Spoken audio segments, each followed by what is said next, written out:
What's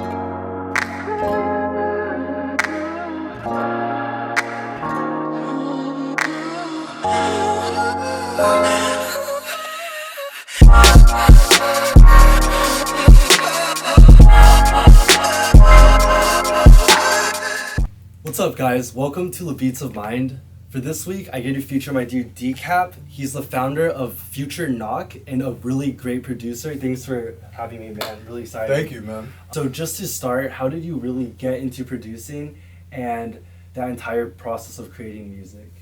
Yeah, so I was in a rap group called Young Tribe. Okay. And How long ago was this? This was in 1999. Okay. And we needed beats. So we were in junior high, and I bought a Boss SP202, or I actually got it for my birthday, and I had an HR16 Alesis drum machine. So I started making beats by programming drums and then sampling off vinyl from the SP202 and making beats for us to rap to. So so that was kind of my start making beats. Then from there, I kept making beats. I kind of stopped rapping, and it was just something I really enjoyed. Okay, nice. So you are the founder of Future Knock. It's a collective, it's a sound, it's a genre. Can you elaborate a little more on it and the platform in general? Yeah, so Future Knock started because I realized that through the years of producing and making beats, one element that has always been in my production is just having hard-hitting banging drums. Yeah, definitely. So everyone would always tell me your drums knock, yeah. right? And then over time, I kind of, progressed with that. And then I heard in the last couple of years, like everyone's drums are knocking like crazy. Yeah. So I felt good because that was always something I resonated with. So I started Future Knock because I was aligned with that sound. And I noticed a lot of upcoming producers are either aligned with that sound or want to be aligned with that sound. So that's why I started Future Knock. We're up to like episode 23 now. That's awesome. And it's every other week, and producers submit their music. The email's futureknockmusic@gmail.com. Okay. A lot of producers are already into that sound. Some are starting to get into it. Right. But for anyone who wants to get into it, please submit your music. Yeah. And it's futureknock.com to hear it. And it's just a new sound, and it's banging. And That's I'm sure there'll be some music playing in the video that kind of captures the sound. I also noticed that you have 4 volumes of drum kits called Drums That Knock. Right. Can you talk a little bit more about that? So Drums That Knock started because people wanted to know how to get their drums hitting hard. So I created this kit, Drums That Knock. It's at drumsthatknock.com. And it basically just captures that sound. So if you hear these songs in Future Knock and you want to get your stuff knocking like that, go to drumsthatknock.com, pick them up. Okay. I have volume 1 through 4. They're in bundles even, so you can get 2 bundles in one. What's good about it is you don't have to process these drums. They're already processed. They're already made to knock and punch through the mix. Right. So so I created it just to go along with Future Knock to encompass this whole sound. Okay. So it can be from producers who want to add sounds to their arsenal, or it could be new producers that want to learn how to create Future Knock. These sounds will help you to get that sound that you're hearing in Future Knock. Okay, cool, man. So in terms of your personal music career, what inspires you? It doesn't necessarily have to be an artist or a track, just in general, what inspires you? Yeah, so a lot of things. I love to meditate, and because I find that with relaxation, I can create from a whole space. Because when I'm centered and relaxed, it's like the music I come up with is coming from a more whole place, right, and a more creative place. So meditation inspires me. Just walking around in nature. I love to go into nature and listen to the sounds in nature. Just be around things that are natural, because I live in San Francisco in the city. There's a lot going on all the time. It can be kind of thick energetically. So for me to go into nature and just unwind and relax, it really helps my creativity. Then I come to the studio more sharp, more fresh, and it's part of, like, I think for the advice I give anyone is just align with life in any way you can. That's a good way to be inspired. Right. Okay, cool. So kind of a fun question. If you could have a studio sesh with any artist, like past or present, who would it be? It can be a vocalist, it can be a producer.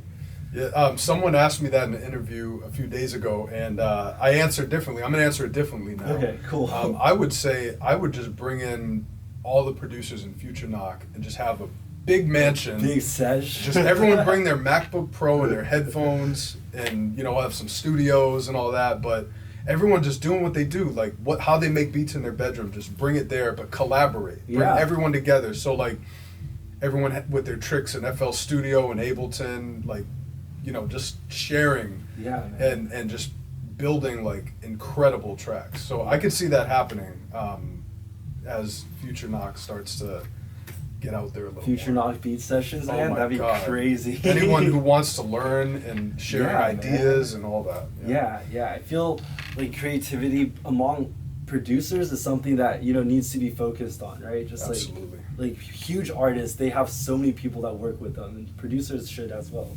So you've been in the music game for quite a while. Do you have any advice for aspiring young artists who are looking, in the production world to break through, and the process on how they should do that?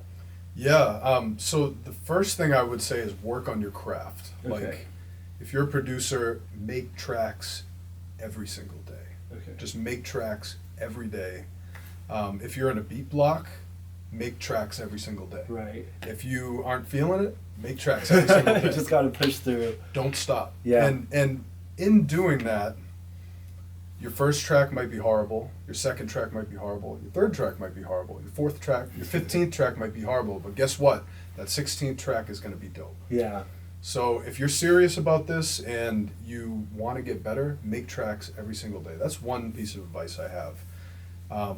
Because you'll find that even when you're making tracks that you don't like, you're developing your craft, you're learning new tricks, you're getting aligned, you're in the flow of creating. Yeah. So making tracks every day is really important. And the question was on the business side. Yeah, and then breaking into the business. Right, and so also in terms of the business side, because the music industry can be quite diluted. Right. So on the business end, do you have any advice on that end?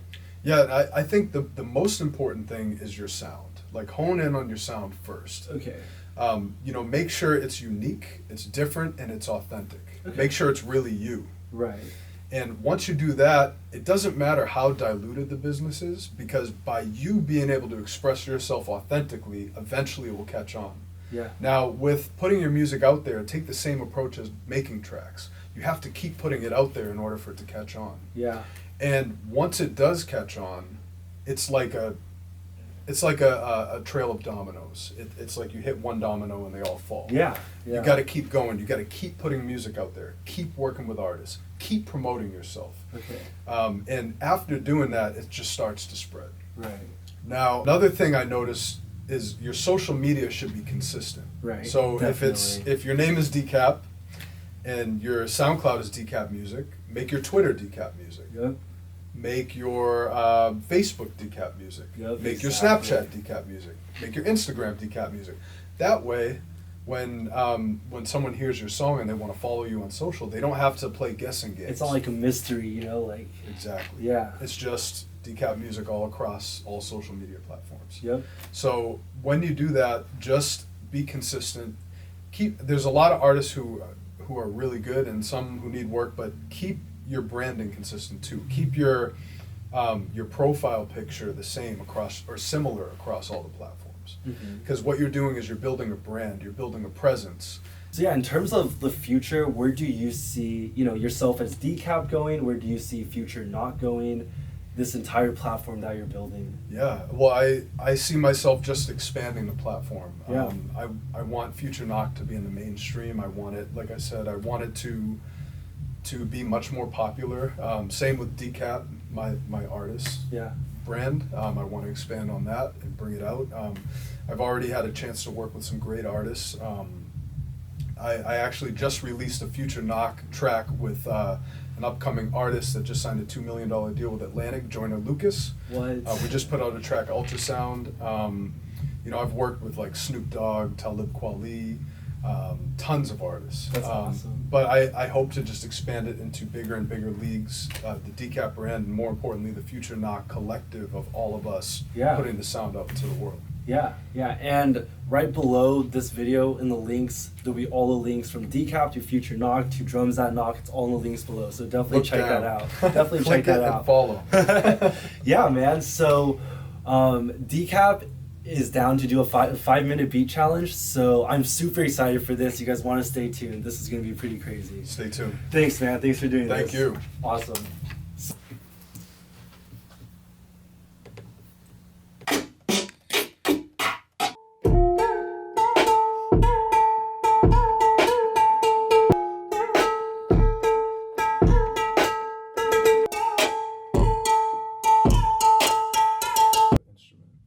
Sometimes I'll be working, I'll change the instrument. I feel that.